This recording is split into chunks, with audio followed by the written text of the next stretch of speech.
Hello, നമസ്കാരം. എൻ്റെ പേര് ശ്രീചിത്ര എന്നാണ്. Perambra Saint Francis English medium സ്കൂളിലായിരുന്നു എൻ്റെ മകൻ UKG പഠിച്ചിട്ടുണ്ടായിരുന്നത്.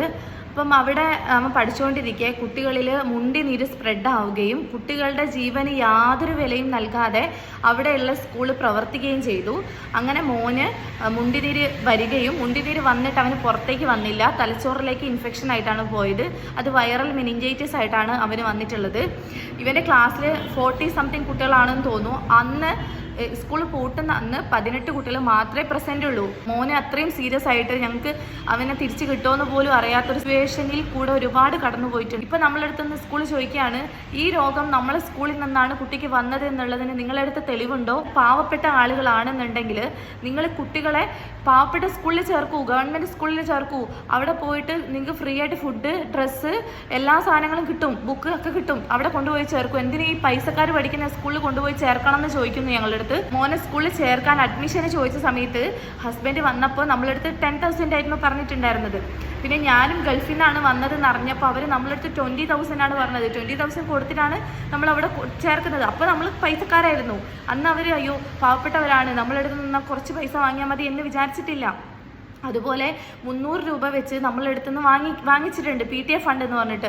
ഞാൻ അവിടെ ഒരു PTA ഫണ്ട് ഞാൻ കണ്ടിട്ടില്ല. PTA ഒരാൾ പോലും നമ്മളടുത്ത് സംസാരിക്കാൻ വന്നിട്ടില്ല.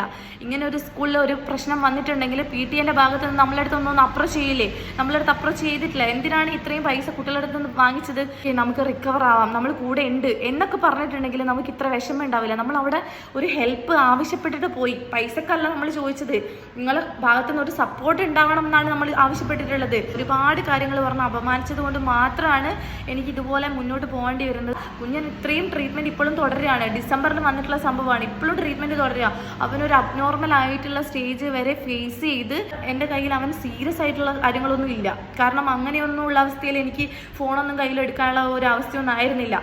മോന് ഇത് വന്നതിന് ശേഷം എനിക്ക് ഡിപ്രഷൻ വന്നു. അപ്പോൾ നിങ്ങൾ ഊഹിക്കണം ഏതൊരു സിറ്റുവേഷനിലാണ് പോയതെന്നുള്ളത്.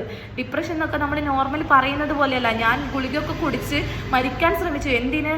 എൻ്റെ കുഞ്ഞിനെ, ഞാനും കൂടെ അസുഖമായി വന്നു കഴിഞ്ഞാൽ എൻ്റെ കുഞ്ഞിന് നല്ല ട്രീറ്റ്മെൻറ്റ് കിട്ടാണ്ടിരിക്കുമോ, അവനെ വീട്ടുകാർക്ക് നോക്കാൻ സമയം കിട്ടാണ്ടായി പോവോ എന്നുള്ള ടെൻഷൻ കൊണ്ട് ഒരു അമ്മയുടെ ആദ്യമായിരുന്നു അതിനൊക്കെ കാരണം. എന്തൊക്കെ കൊടുക്കാൻ പറ്റുമോ അതൊക്കെ ഞാൻ കൊടുത്തിട്ടുണ്ട്. പക്ഷേ ഒരു ആക്ഷനും ഇതുവരെ വന്നിട്ടില്ല.